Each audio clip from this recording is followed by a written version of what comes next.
Assalamualaikum warahmatullahi wabarakatuh. Alhamdulillah, nahmaduhu wa nasta'inuhu wa nastaghfiruh. Wa na'udzu billahi min syururi anfusina wa min sayyiati a'malina. May yahdihillahu fala mudhillalah wa may yudlilhu fala hadiyalah. Asyhadu an la ilaha illallah wahdahu la syarikalah wa asyhadu anna Muhammadan 'abduhu wa rasuluh. Allahumma salli wa sallim ala Muhammad wa ala alihi wa sahbihi ajma'in, amma ba'd.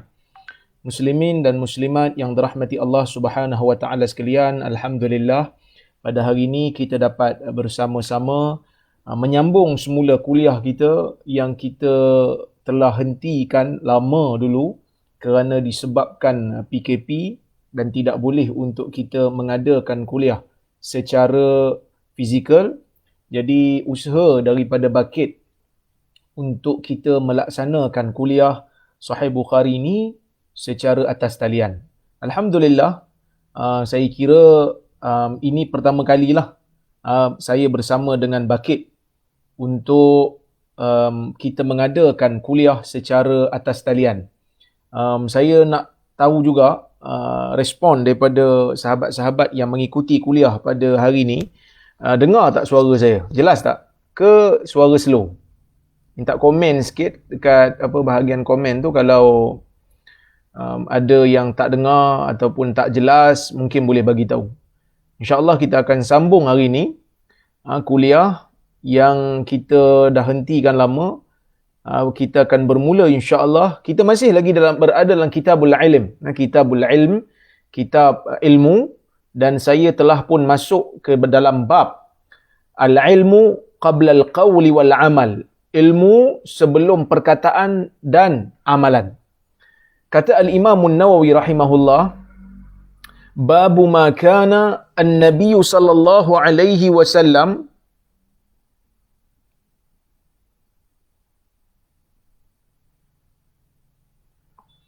yatakhawwaluhum bil mau'izah wal ilm kay la yanfiru. Bab pada membicarakan tentang keadaan Nabi sallallahu alaihi wasallam yatakhawwaluhum bil mau'izah. Nabi merenggang-renggangkan waktu memberikan nasihat wal ilm dan juga ilmu kaila yanfiru, supaya orang-orang yang mendengar daripada Nabi sallallahu alaihi wasallam ini tidak lari daripada Nabi. Sebelum ini, bab yang kita bincangkan sebelum ini ialah bab memahami ataupun bab ilmu sebelum berkata dan beramal. Kita semua tahu bahawasanya dalam Islam ini yang paling penting sekali bukan hanya sekadar menghafal. Oleh kerana itulah Allah Subhanahu wa taala mencela golongan-golongan ahli kitab yang sekadar menghafal kitab tetapi tidak memahaminya, ataupun sekadar membawa kitab tetapi tidak memahami isi kandungan kitab. Sebaliknya di dalam Islam ni, tuan-tuan dan puan-puan yang dirahmati Allah sekalian, di dalam Islam ni yang paling penting sekali ialah selain daripada menghafal, kita mesti memahami apa yang dihafal. Maka sebab itu dalam kuliah yang lepas, saya telah pun membawakan riwayat yang mana Nabi SAW sangat-sangat mementingkan dari sudut kefahaman. Oleh kerana itulah Allah Subhanahu wa taala mengatakan, hal yastawil ladzina ya'lamuna wal ladzina la ya'lamun. Adakah sama bagi mereka yang mengetahui dan mereka yang tidak mengetahui?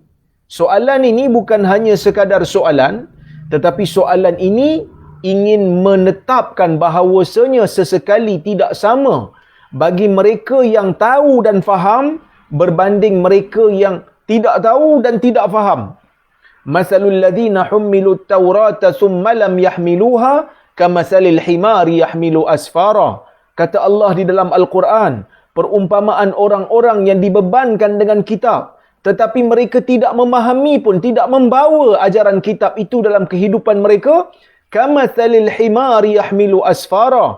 Perumpamaan mereka ini sama seperti keldai yang membawa kitab. Keldai ini kalau kira dia bawa kitab lebih banyak daripada kita. kerana kekuatan dia lebih besar daripada kita. Dia boleh bawa benda yang lebih berat daripada kita. Tetapi hanya sekadar bawa ajalah.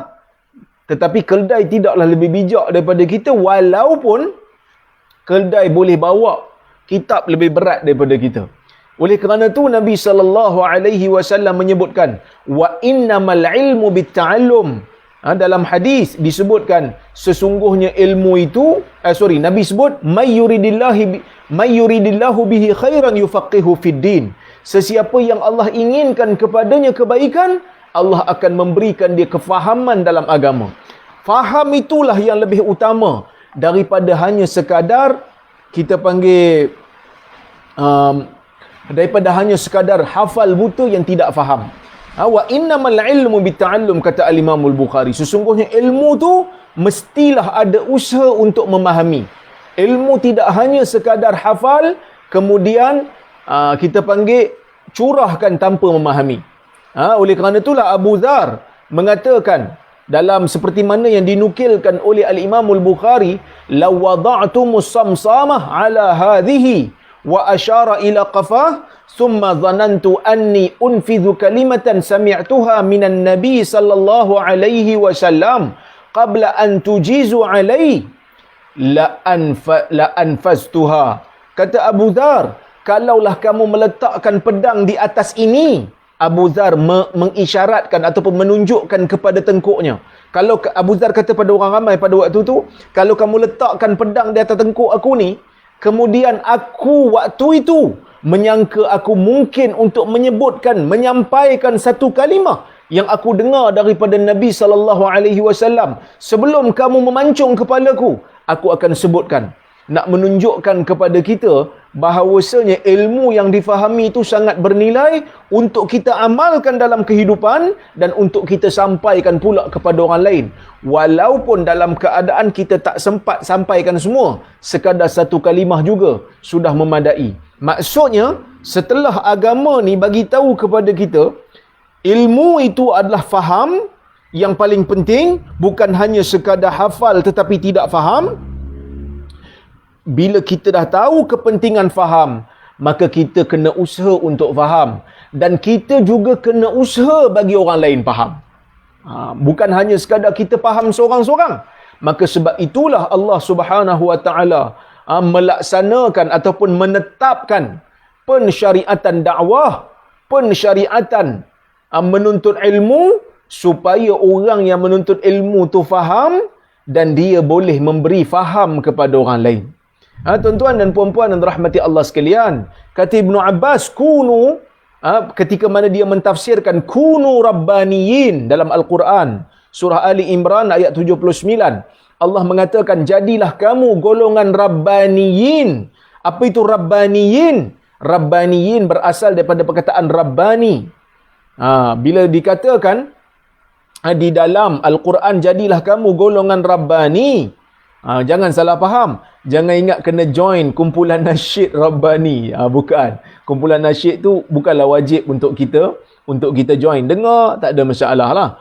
Tapi nak katanya, dalam Al-Quran, Allah Subhanahu Wa Taala arahkan untuk umat Islam menjadi rabbaniyin. Apa itu rabbaniyin? Kata Ibnu Abbas, hulama fuqaha.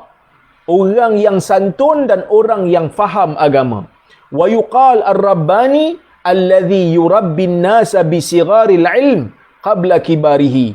Rabbani ni ialah orang yang mendidik manusia dengan mengajarkan mereka dengan ilmu yang kecil sebelum pergi kepada yang besar, supaya mereka boleh faham step by step. Kalau mula-mula belajar ilmu terus belajar yang besar-besar, maka mereka akan keliru, mereka akan sukar untuk faham dan mereka akan lari. Dan kita masuk kepada bab hari ini, iaitu bab Nabi SAW dalam hayat Nabi, Nabi tidak berikan majlis nasihat ni setiap hari. Yatakhawwaluhum, Nabi akan kita panggil jarak-jarakkan waktu untuk mau'izah, waktu untuk beri nasihat dan waktu untuk memberikan ilmu, kaila yanfiru, supaya mereka itu tidak lari daripada Nabi SAW. Okey, baik, tuan-tuan dan puan-puan yang dirahmati Allah. Kata al-Imam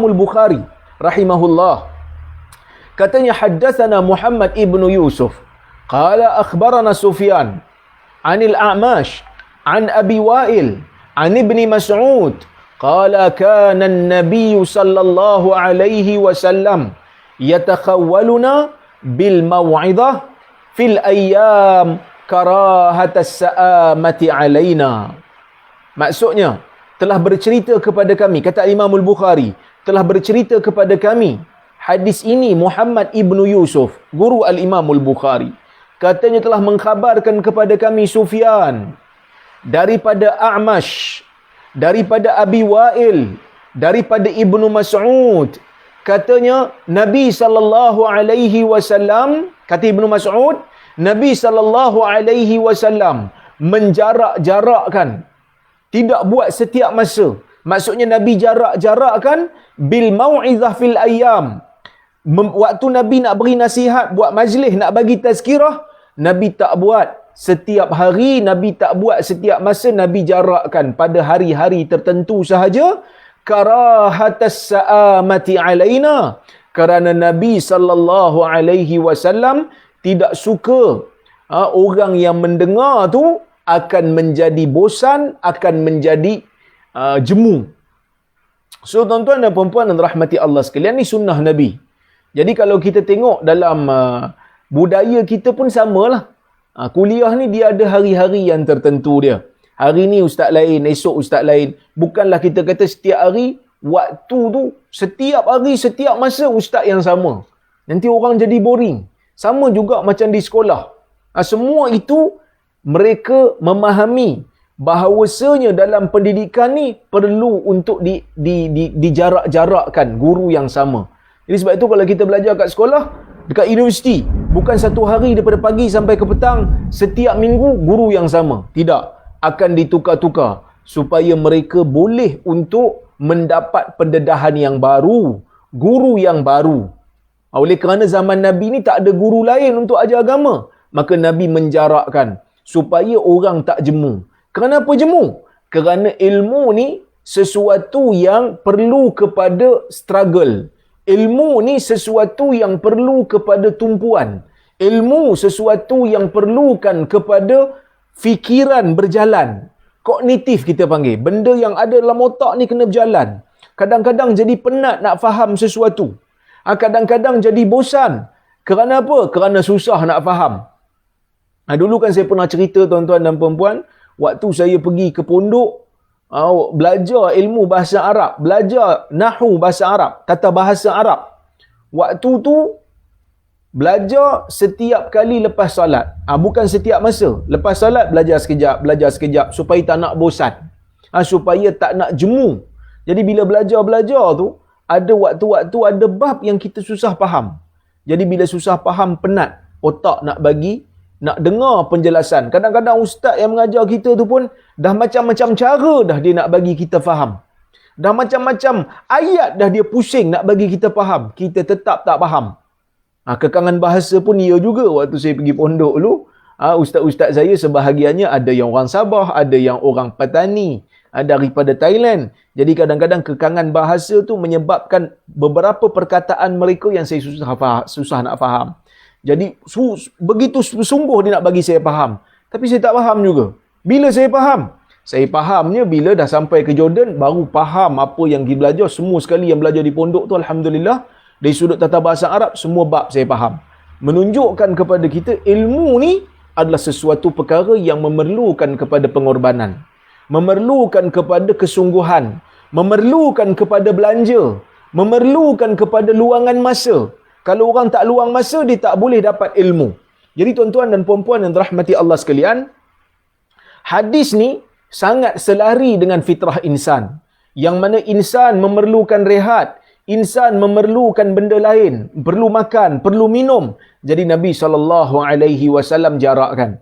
Bila jarakkan, maka bila datang waktu majlis yang baru, waktu tazkirah yang baru, mereka datang dalam keadaan semangat. Sebab kepenatan tu dah hilang. Mungkin sebelum ni dah makan, dah minum, sebelum ni dah tidur, dah cukup rehat. Jadi otak pun masih fresh. Maka datang dalam majlis Nabi dalam keadaan mereka bersedia untuk menerima ilmu.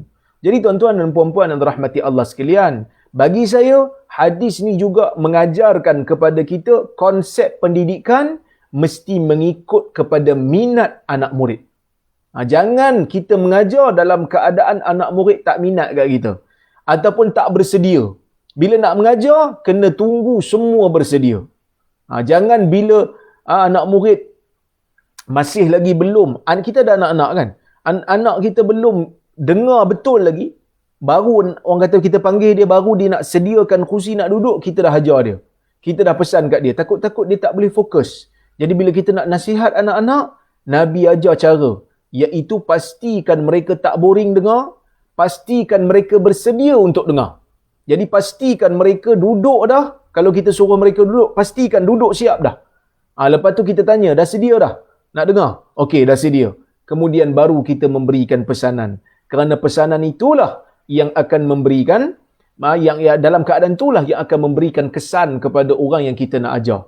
Jadi tuan-tuan dan puan-puan rahmati Allah sekalian. Sebab tu ada hadis dulu kan, kuliah yang lepas kan Nabi tanya, hari ni hari apa? Sahabat kata semua pakat diam. Semua pakat diam. Kerana sahabat kata kami sangka macam Nabi nak bagi tahu nama lain. Sedangkan hari itu hari Raya Haji. Lepas tu Nabi tanya, bukankah hari ni hari Raya Haji? Sahabat kata, okey lah, Raya Haji lah. Nabi tanya, ni bulan apa? Sahabat pun diam. Sahabat kata, sehingga kami menyangka Nabi akan bagi tahu nama lain. Lepas tu Nabi jawab. Nabi kata, bukankah waktu ni Zulhijjah? Sahabat kata, iyalah, Zulhijjah lah.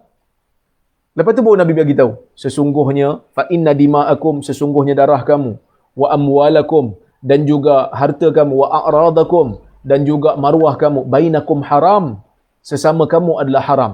Nabi nak ajar benda yang sangat penting. Apa dia? Jangan tumpahkan darah orang, jangan makan harta orang, jangan jatuhkan maruah orang. Haram semua benda tu. Tak boleh. Nabi nak ajar satu benda yang penting dalam kehidupan insan, supaya negara boleh jadi stabil. Jadi sebelum Nabi nak ajar tu, Nabi tanya satu soalan, soalan yang jawapannya mereka tahu. Tetapi cara Nabi tanya tu telah menimbulkan tanda tanya kepada sahabat, apakah maksud daripada soalan ni? Maka mereka mula berfikir dan mereka menunggu jawapan, bersedia mendengar jawapan. Dan barulah Nabi SAW memberikan apa yang dia nak ajar dan masuk terus ke dalam minda sahabat. Ini juga ditunjukkan oleh Jibril alaihi salam. Ketika mana Jibril alaihi salam bertemu dengan Nabi sallallahu alaihi wasallam di Gua Hira. Dulu kita baca dah. Kan Nabi kena peluk dengan Jibril 3 kali. Nabi kata faghattani hatta balagha minni al-jahd summa arsalani. Dia peluk aku sehingga aku penat, kemudian dia lepaskan aku. Lepas tu dia kata iqra. Mula-mula dia kata iqra, Nabi kata aku tak boleh baca. Baca. Nabi kata aku tak boleh baca. Dia ambil Nabi, dia peluk Nabi sampai penat, dia lepaskan 3 kali.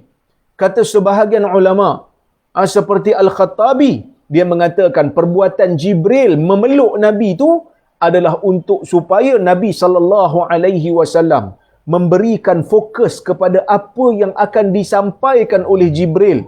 Kerana Jibril akan menyampaikan wahyu yang pertama yang diturunkan oleh Allah kepada Nabi. Ayat Quran yang pertama yang akan diturunkan oleh Allah kepada Nabi melalui perantaraan Jibril. Benda ni sangat penting supaya Nabi meneruskan ataupun menumpukan fokus supaya tak fikir pada benda lain. Maka sebab tu dia peluk. Dan Nabi fokus, Nabi takut apa yang sedang berlaku. Nabi pun orang kata tertanya-tanya apakah yang akan berlaku kepada dia, pada diri dia setelah dipeluk oleh malaikat ni. Barulah malaikat ni berikan ayat Quran, iaitu surah Alaq ayat 1 sampai 5. Jadi tuan-tuan dan puan-puan yang dirahmati Allah sekalian, teori pendidikan ni yang Nabi buat ni sebenarnya digunakan sampai hari ni. Hari ni orang duk cerita pasal menaikkan minat pelajar, mesti student centered learning. Bila nak belajar mesti active learning, bukan passive learning. Active learning ni maksudnya pembelajaran bersifat aktif. Anak murid join sekali. Anak murid bukan hanya sekadar dengar guru seorang-seorang mengajar, tetapi anak murid join, bentangkan. Ini semua ditunjukkan di dalam hadis Nabi SAW. Cuma tunggu kita je lah nak gali ataupun tidak. Kalau kita tengok dalam kitabul ilm, kitab ilmu ni begitu banyak teori-teori yang Nabi SAW tunjukkan ketika mana dia mengajar sahabat dia. So hadis yang berikutnya kata Al-Imam Al-Bukhari, haddatsana Muhammad ibnu Bashar qala haddatsana Yahya ibnu Sa'id qala haddatsana Syu'bah qala haddatsani Abu Tayyah an Anas ibni Malik anin Nabi sallallahu alaihi wasallam qala yassiru wala tu'assiru wa basyiru wala tunaffiru. Kata Al-Imam Al-Bukhari rahimahullah telah bercerita kepada kami hadis ini Muhammad ibnu Bashar. Katanya telah bercerita kepada kami hadis ini Yahya ibnu Sa'id. Katanya telah bercerita kepada kami Syu'bah. Katanya telah bercerita kepada saya Abu Tayyah daripada Anas bin Malik daripada Nabi sallallahu alaihi wasallam. Katanya Nabi bersabda, yassiru wala tu'assiru. Mudahkanlah urusan orang, jangan susahkan. Mudahkan, jangan susahkan. Wabashiru wala tunaffiru. Berikan berita gembira dan jangan sebabkan orang lain lari daripada agama disebabkan kamu. So hadis ni Nabi SAW bagi kita 4 pesanan. Apa dia? Mudahkan, jangan susahkan. Beri berita gembira, jangan biar orang lari daripada agama. So Nabi nak bagi tahu kat kita apa dia? Dalam bab ni kamu kena mudahkan urusan. Dalam agama ni mudahkan urusan orang. Bukan bermudah-mudah, tetapi agama ni sememangnya mudah. Jadi jangan susahkan. Kadang-kadang kita mengajar agama, orang jadi makin susah nak ibadat. Itu salah lah tu. Sepatutnya mengajar agama ni, ya. Sepatutnya mengajar agama ni kena bagi tahu benda yang ada dalam sunnah. Bukan benda yang kita reka sampai orang kata, susahnya. Kan? Susahnya agama ni. Yassiru, Nabi kata. Berikanlah kemudahan kepada orang untuk dia faham agama dia. Sebab itu dulu kan, saya ingat dululah. Walaupun kita tak nafikan, belajar secara bersemuka ni ada pahala yang lebih besar. Tetapi kita tak boleh nafikan belajar melalui YouTube, belajar melalui Facebook juga ada manfaat. Sebelum daripada ni, ada di kalangan ustaz-ustaz yang agak kita panggil konservatif. Agak tak setuju dengan belajar ikut YouTube. Siap kata lagi, belajar ikut Facebook ni, gurunya adalah syaitan. Ada sebahagian duk sebut benda ni. Ya? Jadi, sedangkan yang paling penting dalam ilmu adalah menyampaikan maklumat yang benar. Kalau kita berdepan, pergi kuliah, tapi dengar kuliah hadis palsu, ustaz duk baca hadis palsu pun tak guna juga. Jadi yang penting tu bukan sekadar bersemuka. Yang penting tu adalah ilmu yang benar yang disampaikan, dan juga selain daripada ilmu yang benar, yang nak disampaikan itu ialah kefahaman yang benar. Jadi kalaulah kita bersemuka dengan guru, ilmu yang disampaikan itu adalah ilmu yang benar, alhamdulillah pahalanya besar. Setiap langkah itu insya-Allah memberikan pahala ketika mana kita pergi. Tetapi kalaulah kata kita tak mampu untuk belajar secara bersemuka, tidaklah dihalang untuk kita belajar melalui YouTube selagi mana kita yakin yang kita tengok tu adalah orang yang menyampaikan ilmu yang benar. Jadi mudahkan urusan, jangan susahkan. Dulu saya ingat lagi, masa mula-mula munculnya software Maktabah Syamilah kan. Dulu ni tuan-tuan dan perempuan mungkin tak biasa dengan nama ni, tapi sekarang ni kitab-kitab Arab telah disoftware kan.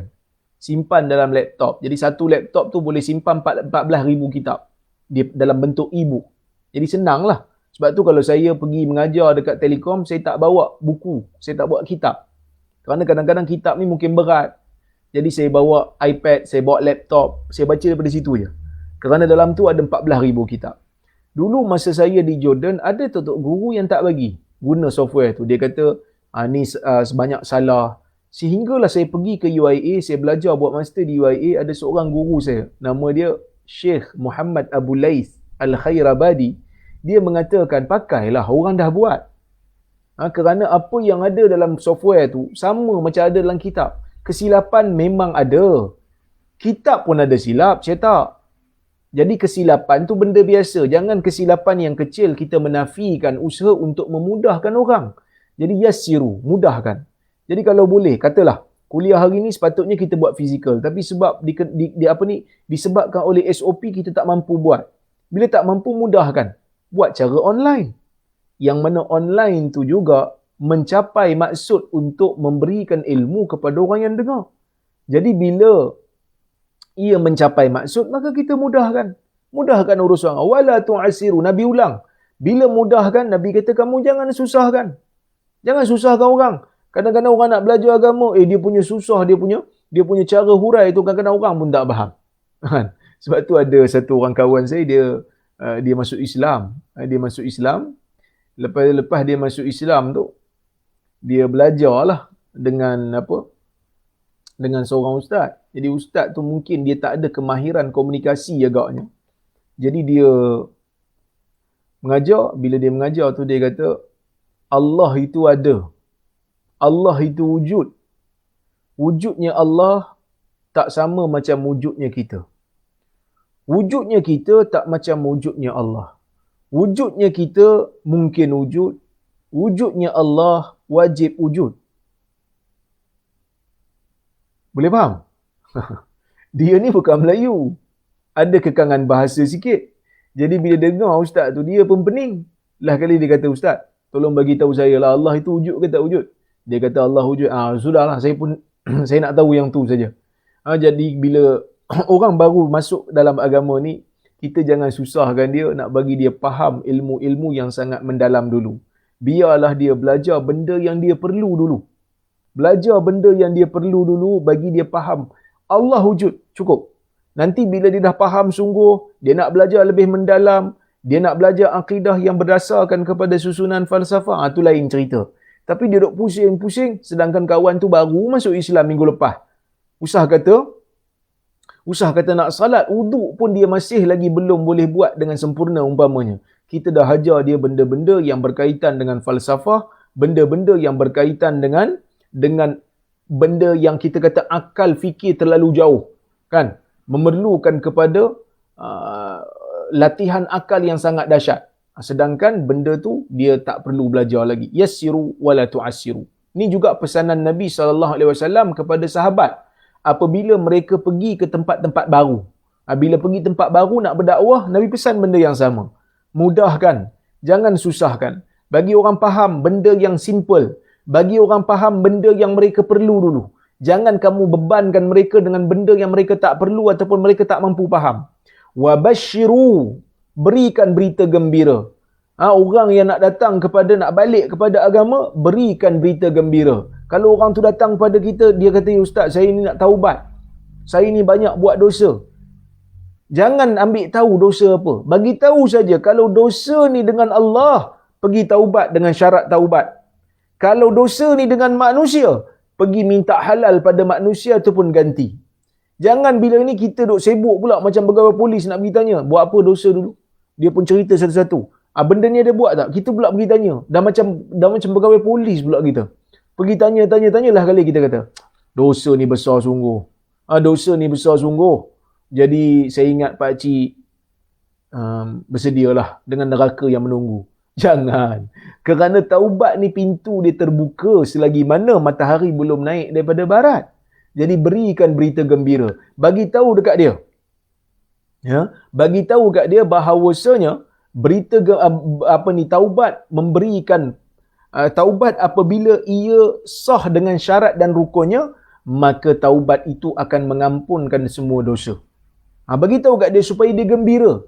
Bagi tahu kat dia bahawasanya Allah Subhanahu Wa Taala sangat-sangat suka kepada hamba-Nya yang bertaubat. Wala tunaffiru, kamu jangan jadikan orang lari daripada agama dengan kamu menyusahkan urusan agama ni. Jadi kalau orang tak boleh faham, nak mengaji makin susah, orang akan lari. Orang akan lari daripada agama. Jadi tuan-tuan dan puan-puan, hadis ni nak buktikan kepada kita bahawasanya apabila nak menyampaikan ilmu, dia perlu kepada minat, dia perlu kepada orang yang dengar tu memang betul-betul nak dengar. Jadi macam mana nak dengar? Dia nak dengar apabila dia dengar penjelasan itu mudah untuk difahami, penjelasan itu memberikan berita gembira. Jika tidak, maka dia akan rasa susah, dia akan lari daripada agama ini. Baik, kita masuk kepada bab yang baru. Bab man ja'ala li ahli ilmi ayyaman ma'lumah. Bab mereka yang menjadikan bagi ahli ilmu ni ada hari-hari tertentu untuk belajar. Ada hari-hari tertentu untuk belajar. Okey. Kata al-Imam al-Bukhari, haddathana Uthman ibnu Abi Shaybah, qala haddathana Jarir an Mansur an Abi Wa'il, qala kana Abdullah yudhakkiru an-nasa fi kulli khamis, faqala lahu rajulun, ya Aba Abdurrahman, lawadittu annaka dhakkartana kulla yawm. Qala ama innahu yamna'uni min dhalika anni akrahu an umillakum wa inni atakhawwalukum bil mau'izah kama kana an-nabiy sallallahu alaihi wasallam yatakhawwaluna biha makhafatas sa'amati alaina. Maksudnya, kata al-Imam al-Bukhari telah bercerita kepada kami. Hadis ini Uthman bin Abi Shaybah. Katanya telah bercerita kepada kami. Hadis ini Jarir daripada Mansur, daripada Abi Wa'il. Sesungguhnya, kata Abu Wa'il, sesungguhnya Abdullah ibnu Mas'ud ada waktu-waktu dia memberikan peringatan kepada manusia, bagi tazkirah kepada manusia setiap hari Khamis. So setiap hari Khamis, seminggu sekali dia akan bagi tazkirah, ingatkan manusia tentang nikmat syurga, tentang azab neraka. Faqala lahu rajul, maka seorang lelaki cakap kat dia, anak murid dia cakap, dia kata, ya Aba Abdurrahman, wahai Abu Abdurrahman. Abu Abdurrahman ni gelaran ataupun kunyah bagi Abdullah bin Mas'ud lah, dikenali lah dia ni. Abu Abdurrahman, dia kata, wahai Abu Abdurrahman, aku berkeinginan jika engkau dapat memberikan tazkirah kepada kami setiap hari. Maksud dia kata Abdullah bin Mas'ud ni orang yang pandai berceramah, orang yang pandai beri nasihat sampai orang rasa seronok dengar. Jadi kata orang yang dengar ni, dia kata kenapa tidak kita buat majlis setiap hari? Tak padan seminggu sekali. Kata Abdullah bin Mas'ud, adapun sesungguhnya yang menghalang aku daripada memberikan tazkirah kepada kamu setiap hari, kerana aku tak suka untuk membosankan kamu. Aku bimbang kamu ni jadi jemu. Hari ni mungkin kamu minta setiap hari. Sebab aku buat kelas, aku buat tazkirah seminggu sekali. Jadi bila mana buat tiap hari, masa buat seminggu sekali ni kamu rasa okey lah. Sebab seminggu sekali je nampak muka aku. Seminggu sekali je dengar aku punya tazkirah, kata Abdullah bin Mas'ud. Tapi kalau buat tiap hari, takut kamu jadi jemu. Hari-hari tengok muka yang sama, hari-hari dengar suara yang sama, hari-hari mungkin tengok penampilan yang sama. Manusia ni dia ada sifat tu, bosan. Jadi sebab tu dia kata, aku tak mau. Wa inni atakhawwalukum bil mau'izah, dan sesungguhnya aku menjarakkan hari untuk memberikan nasihat kepada kamu. Kama kana an-nabiy sallallahu alaihi wasallam yatakhawwalu biha. Seperti mana Nabi juga menjarak-jarakkan. Makhafatas sa'amati alaina, kerana kami bimbang kerana Nabi bimbang kami akan bosan. Maksud Nabi buat seperti mana hadis yang kita baca dulu, Ibnu Mas'ud yang dengar hadis ni pun, ataupun yang tengok Nabi buat ni pun, amalkan pada anak murid dia. Jadi kita pun samalah, kalau kita tengok orang pun dah bosan, so kita jarakkan.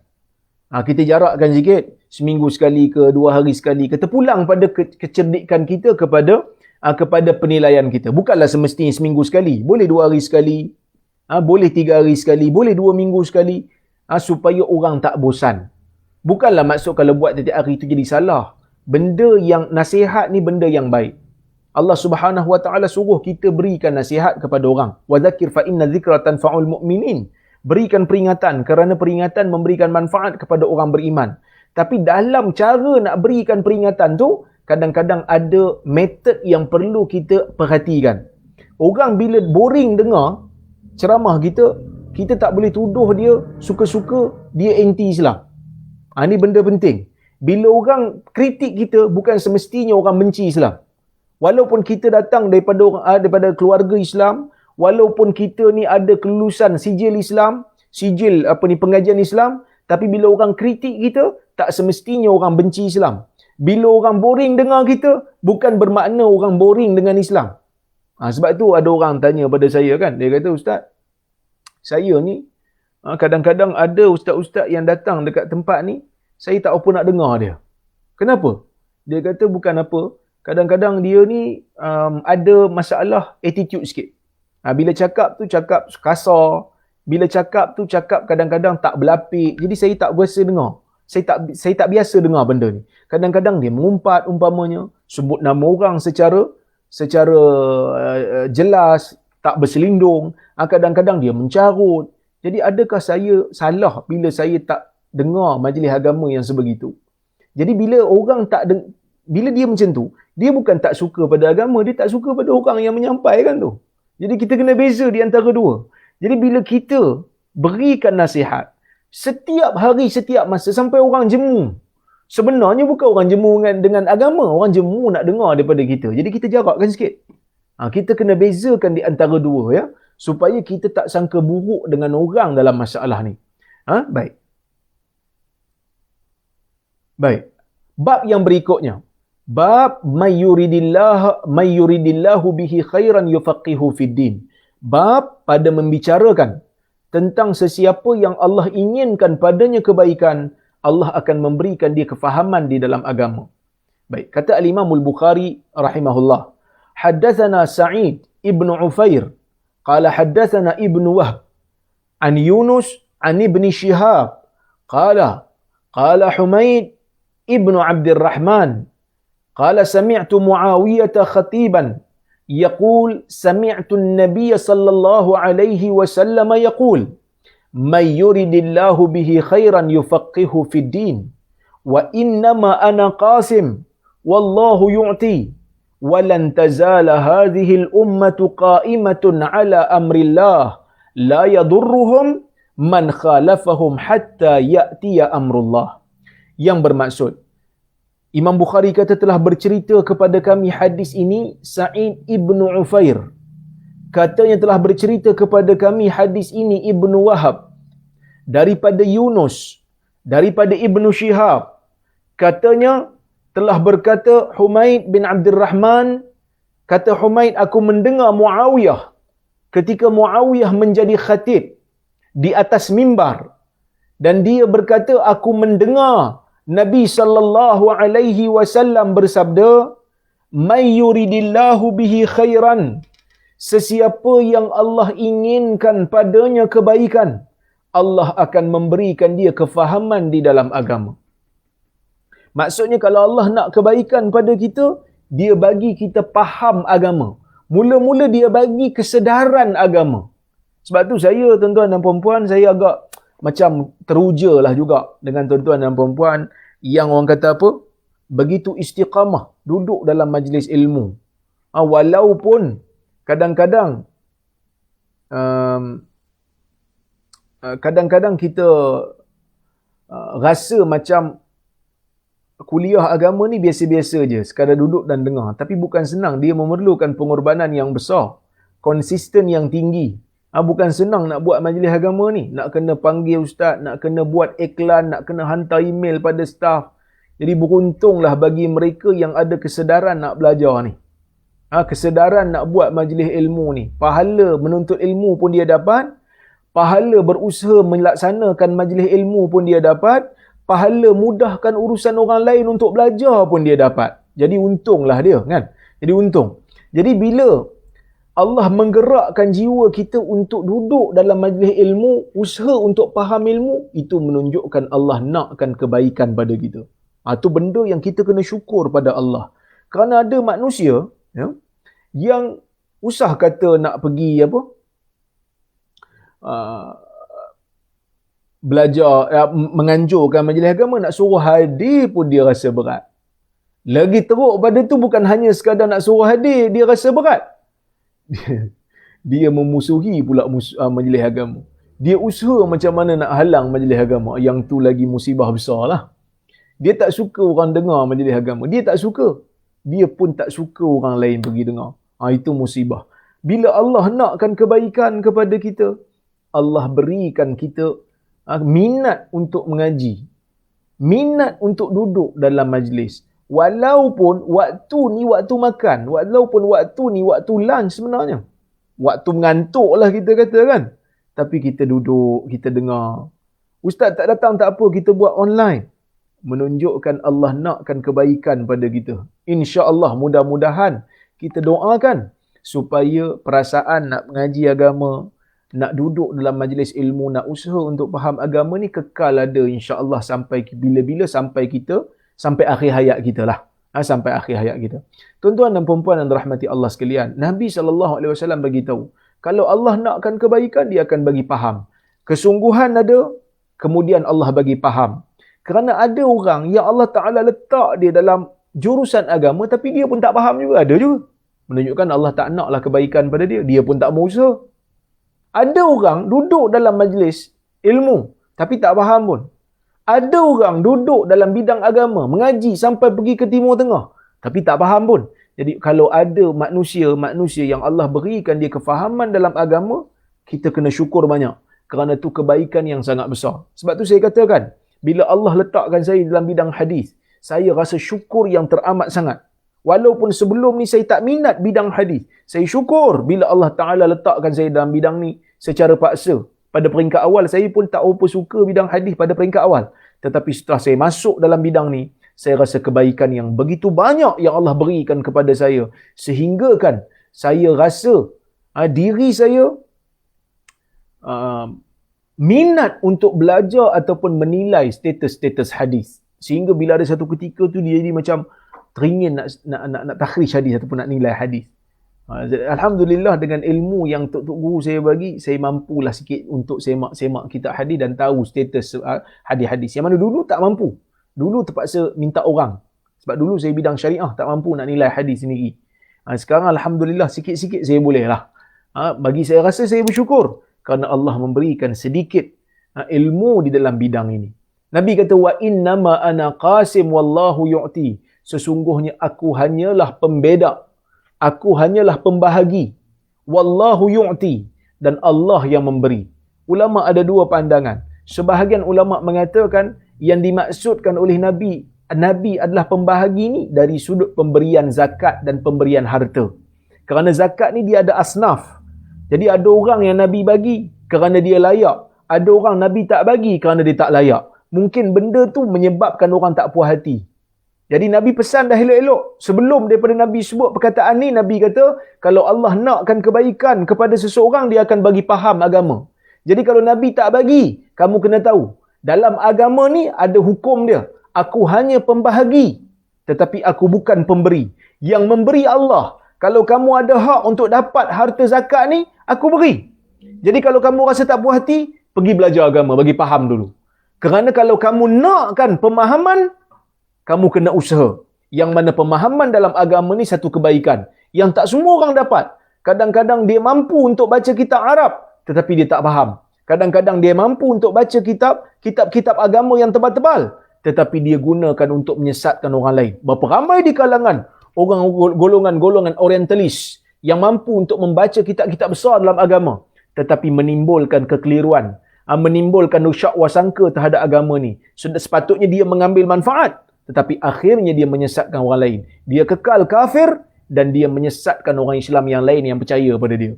Jadi sebab itu, kalau kita nak faham sesuatu, kena faham. Kita faham kenapa wajar, apa wajarnya Allah Ta'ala bahagikan dengan cara ni. Kena pergi belajar agama dulu. Kenapa orang perempuan, anak perempuan satu bahagian, anak lelaki dua bahagian dalam pusaka? Ni semua memerlukan kepada kefakihan dalam agama, pergi belajar. Kerana kalau kita belajar baru kita tahu, sebenarnya itulah keadilan. Bahkan itulah tanda Allah Subhanahu Wa Ta'ala membela golongan wanita. Dia bagi satu bahagian pada anak perempuan, dia bagi dua bahagian pada anak lelaki. Kenapa dia bagi dua bahagian pada anak perempuan? Kerana anak perempuan tak wajib untuk tanggung nafkah ibunya. Nafkah suaminya, orang perempuan tak wajib.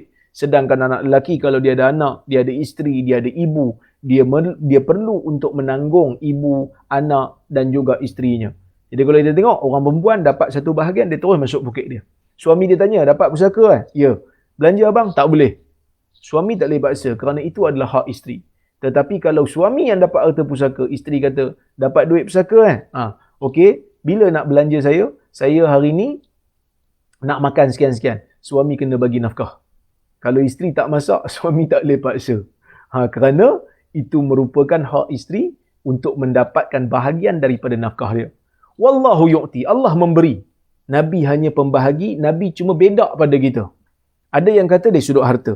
Ada yang kata bukan harta, umum.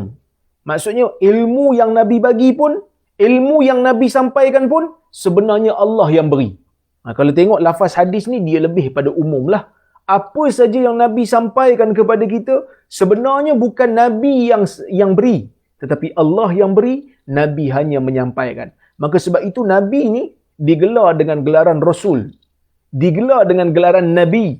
Nabi, orang yang membawa khabar daripada Naba. Surah Naba, surah yang bermaksud berita.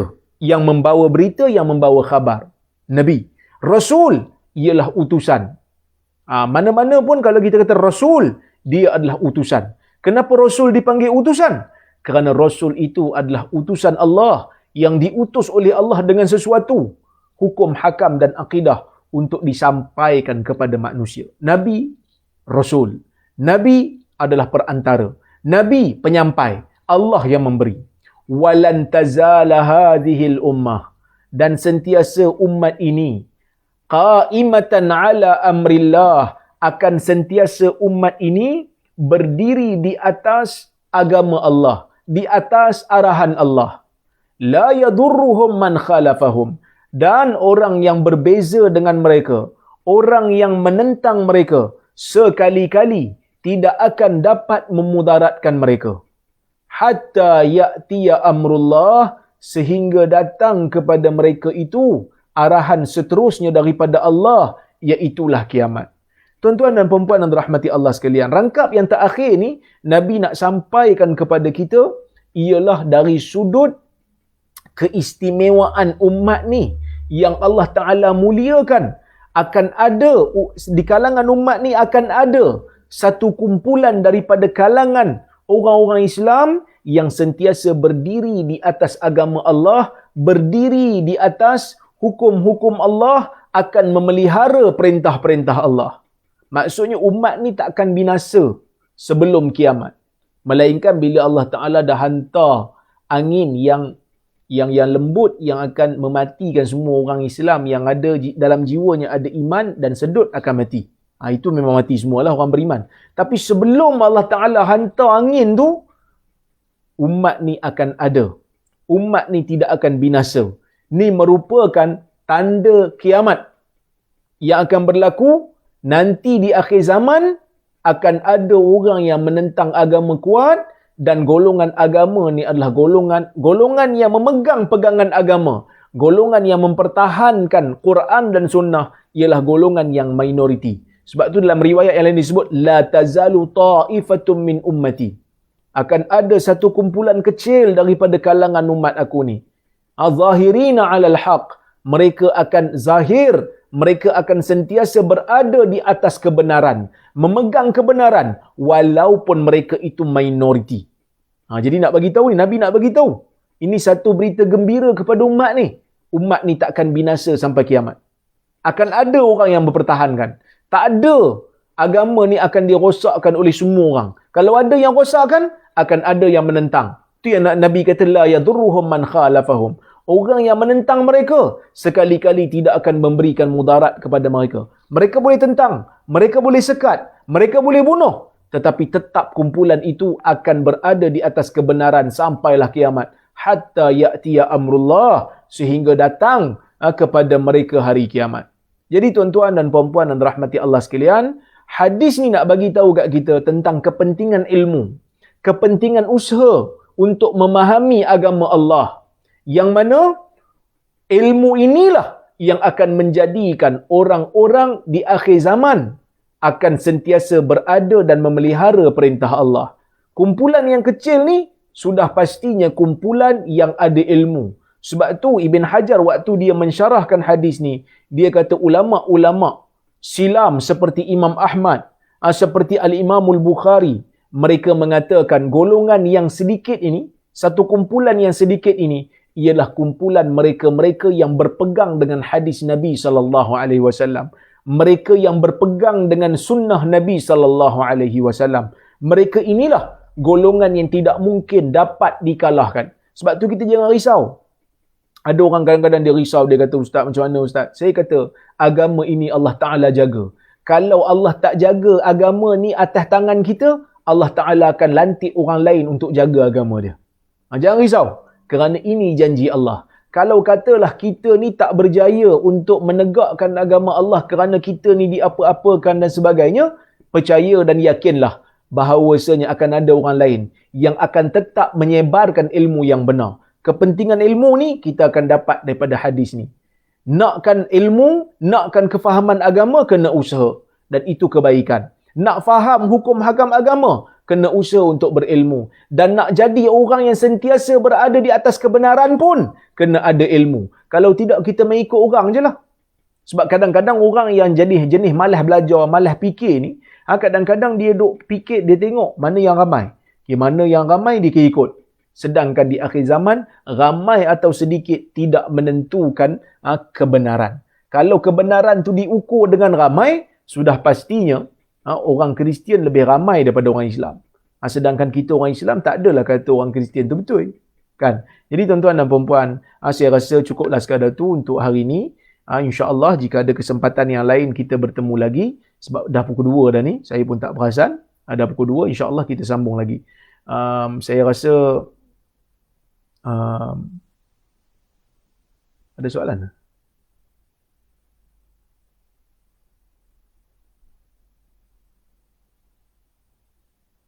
Oh, terima kasih banyak. Ada yang tolong buat nota ni. Terima kasih banyak. Jazakumullah khair. InsyaAllah kita jumpa lagi. Terima kasih kepada Bakit, Badan Kebajikan Islam Telekom Malaysia kerana menganjurkan majlis ini. Saya minta maaf kalau terkasar bahasa tersilap kata. Aqulu qawli hadha wa astaghfirullahal azim li wa lakum. Wassalamualaikum warahmatullahi wabarakatuh.